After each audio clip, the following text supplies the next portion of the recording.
Salut, c'est Jack Jack. Bon, je vous ai dit que je vous parlais des étampes de ce que moi j'ai, de ce que je me sers, de ce que j'ai un peu besoin. Alors, on va prendre celle que je me sers le plus souvent. On a besoin, les étampes à couper. Faut savoir que ça, moi j'y ai récupéré d'un gars qui taillait la pierre. Elles étaient toutes un peu arrondies.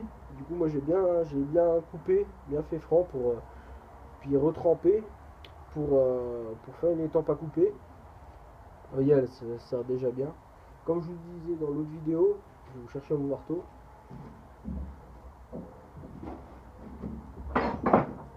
Le marteau que j'utilise pour couper, c'est celui-là, parce qu'en fait, comme vous regardez, il est à peine plus grand, il est à peu près pareil, même taille. Et puis ça abîme. Alors quand on vient taper dessus, ça évite que ça abîme le marteau, puis que ça abîme que l'étampe, parce que l'étampe, on peut la retravailler, que le marteau, c'est un peu plus compliqué. Voilà. Ça, c'est l'étampe à couper pour couper. Ensuite, des étampes.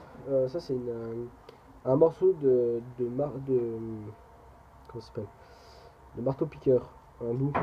Du coup, je l'ai fait propre et puis je l'ai frappé, enfin je l'ai reforgé à l'arrière pour le mettre dans l'enclume. L'étampe se met là à l'enclume. Puis on vient taper dessus, enfin on vient taper entre le morceau de ferraille que vous voulez percer. Voilà. Puis ce que vous voulez taper, ça vient comme ça. Je parle vraiment que pour les débutants, après pour ceux qui savent ce que c'est, vous pouvez passer.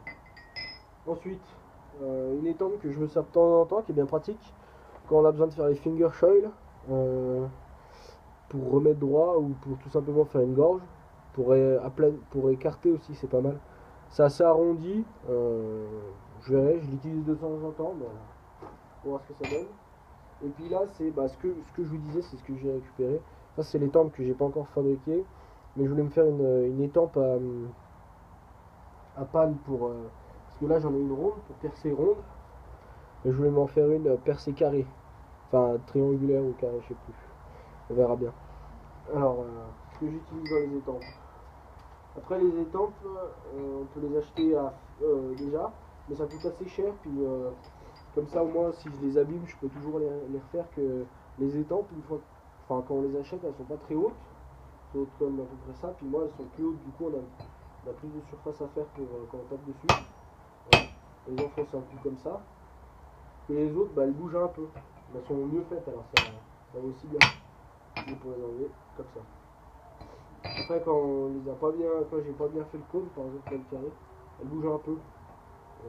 Même en tapant dessus, ça tient pas, il est trop fin. Alors on est obligé de le tenir avec une pince comme ça. Voilà. Une pince comme ça pour éviter que ça bouge. C'est un peu le caca ça. Allez. Comme je vous ai dit, prochaine vidéo sur un damas. Explication du début, du milieu et puis de la fin. Je vous remercie de vous abonner à ma chaîne. De temps en temps, quand je regarde le nombre d'abonnés, ça fait toujours plaisir. Et puis, merci, à bientôt.